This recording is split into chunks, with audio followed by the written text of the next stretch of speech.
So if you've been on this channel for any length of time, you know that we tend to cover the Edelman Trust Barometer reports. And you'll probably know that the previous video that we published on the Edelman Trust Barometer report was a little bit difficult. It was hard. The community industry was called out pretty heavily, not only for being a big problem, but also being one of the only solutions for community. And because the Edelman's report is just so broad reaching, it's so large across a variety of different industries, it just doesn't make sense for me to cover it alone. That's what we're doing here.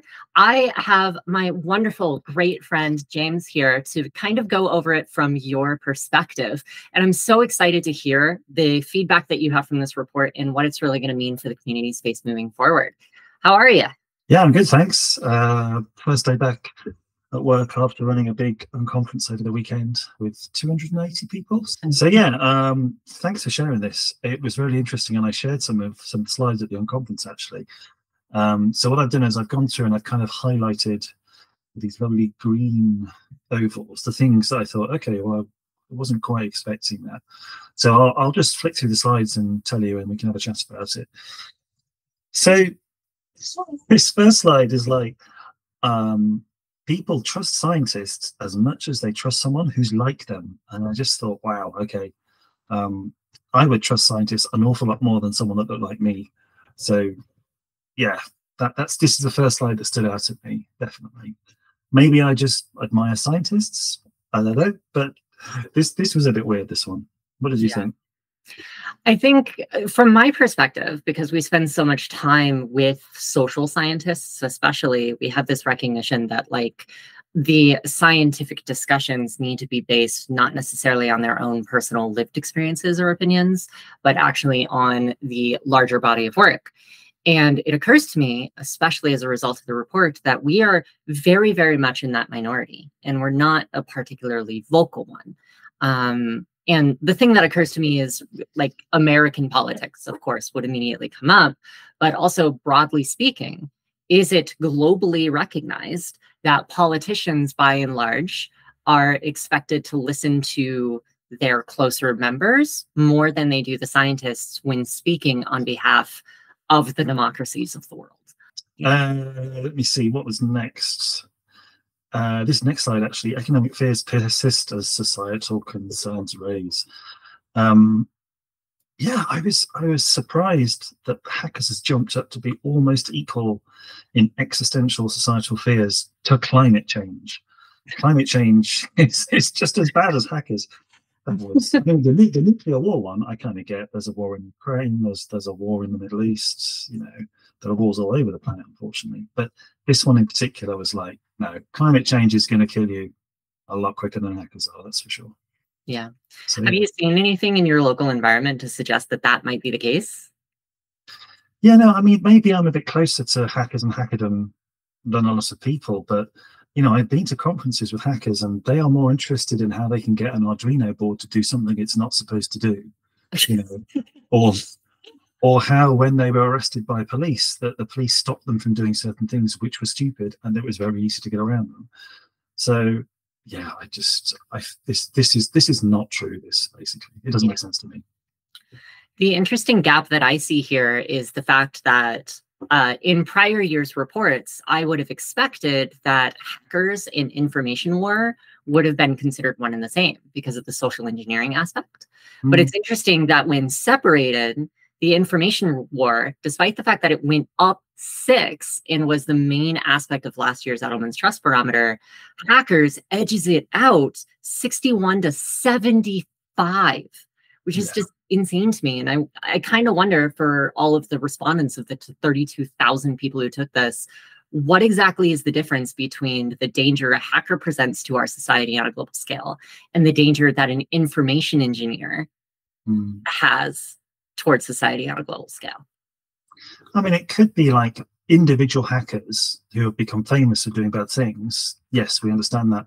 Maybe people are thinking information more like a state is doing this thing, and a state has more than just hackers. You know, they are actively working against us as a country to make things worse. Maybe that's what people are interpreting as information law. This one was next. Acceptance of innovation at stake. Oh, this is a good one. Yeah. the enthusiasm for green energy, this actually made me very happy. I was very happy to see this, that overwhelmingly people embrace green energy than they do reject it. So this is one that it wasn't a surprise, but I was just very happy when I saw this, basically. Yeah, I absolutely agree. Especially when it comes to like the 20 years that we've had with people saying industry is being hampered by government activity, and industry just, if they were left to their own devices, they could easily solve the energy crisis. And you realize that, well, that wouldn't be true for governments. That's not true for nonprofits. Why would it be true for the private sector, right? But now that we're seeing people getting more and more and more involved, and we're holding a lot more businesses accountable, suddenly the onus to fix our planetary problems is not on the government that we don't trust. People are getting personally and locally more involved in that fact. And I think that that's a big contribution for the larger green. What do you think? Yeah, I think so. And I think there's just an overwhelming realization that, yes, from what we've seen from the last slide, hackers, climate change, but really people like that, they understand that this is so fundamental to us existing as a species beyond the next couple of 100 years. You know? So yeah, I was just very happy to see this. I really was. This was interesting. Business remains the only trusted institution. So my career has been split, half working in the private sector and half working in the public sector. And I worked with a lot of civil servants in central government, public servants in local government, and other like people in the National Health Service and stuff. And they're fundamentally good people. You know, there's very few public servants I've met who are in it for nefarious reasons. They all want to make the country better, basically. So yeah, it initially surprised me, like, okay, well, business is 12 points higher than government. But, and we'll come on to this in other slides, things have happened in the UK since 2016 when we had the Brexit referendum that has slowly eaten away at government trust, particularly in the UK. But yeah, hey, business great. So yeah. Yeah. And I think it was 2021 was the first year. You can see it at the, I think it's on the second page of the report, but 2021 was the first year, and its primary theme for the barometer was that business is now the most trusted institution, which felt so weird. It was people trust businesses to execute on social justice, green, and like other issues better than their governments, nonprofits, the media, or journalism. All of those less trusted than our personal businesses. And yet at the same time, like that was the height of COVID.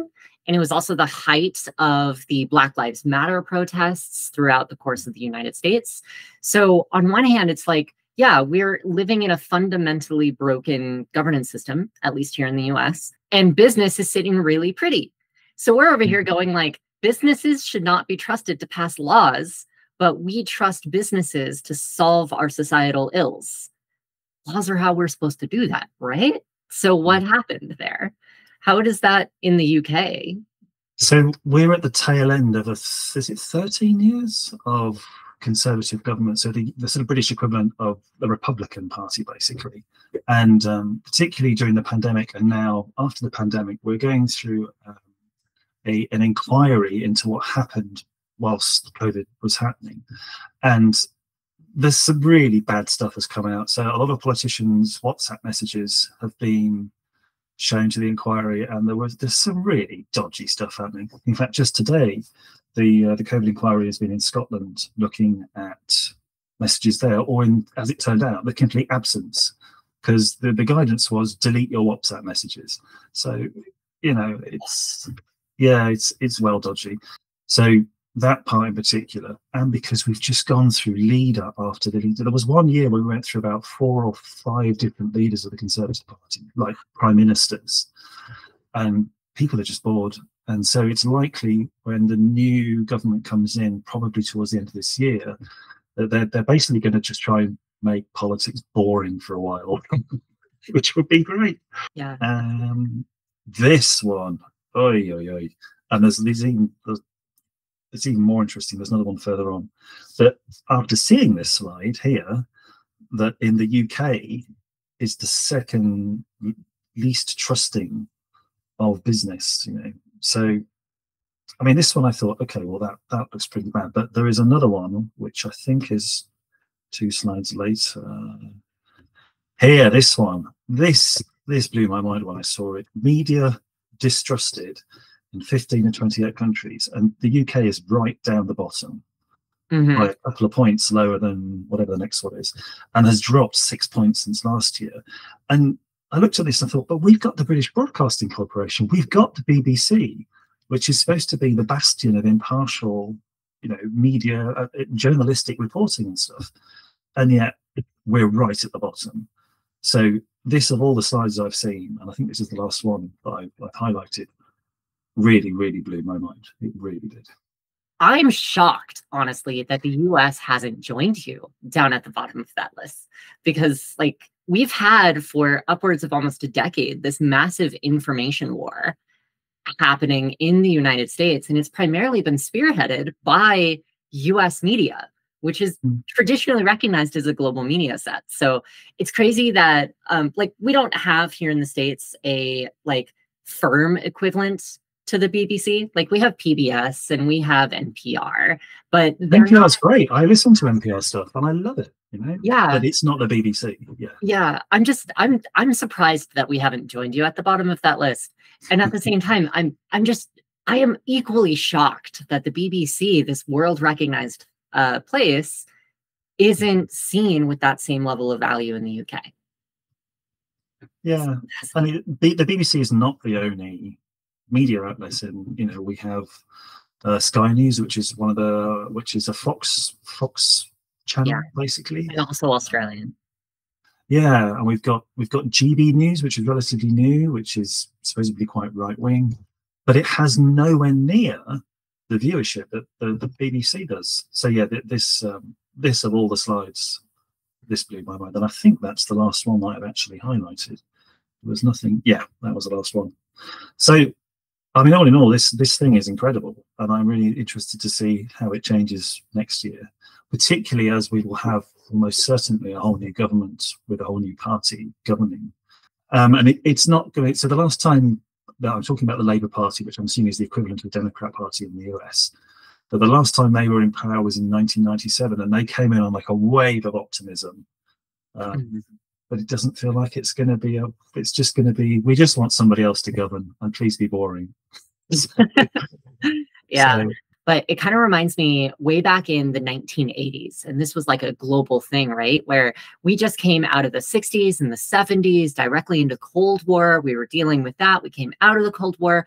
People were tired politically, and tired of the media, tired of feeling like they were being lied to. So I kind of wonder if now what we're seeing in the Edelman's Trust Barometer has to do with that same tired kind of, let's just return back to normal. Can we just find common ground again kind of area?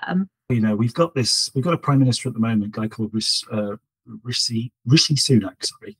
And so he's the first prime minister of colour that we've ever had in this country, which is a great moment. It's fantastic. It really is. And yet the comedy programme was saying, oh, you know, well, now the Conservatives got a person of colour in power, they can do all their xenophobic prejudice policies. They can put them in place and say, but we're not racist because we've got a brown prime minister. And as funny and silly as that is, it's like, is there a little bit of truth to that? You know, it's weird. No. So we'll see what happens. I recognize I'm very blessed, but I certainly hope the best for both the UK and the US, especially given the fact that innovation is on the chopping block right now. Well, thank you so much. I really appreciate you taking some time out of your day to take a look at the report and offer me your feedback. And thank you so much to everyone watching on YouTube. Because we're spending so much time on this Edelman's Trust report, I really, really hope that we're going to be able to take some modicum of information out of this report throughout the year of 2024 in order to create what I believe will be a better virtual world. That's the goal here at Socially Constructed. It's the goal here on YouTube if you want to subscribe. And if you'd like to further support the social science of online community, you can access the Patreon right here, or take a look at the video, the actual report for Edelman's Trust Barometer. Like, this is what we were talking about. Maybe that's more important. I don't know.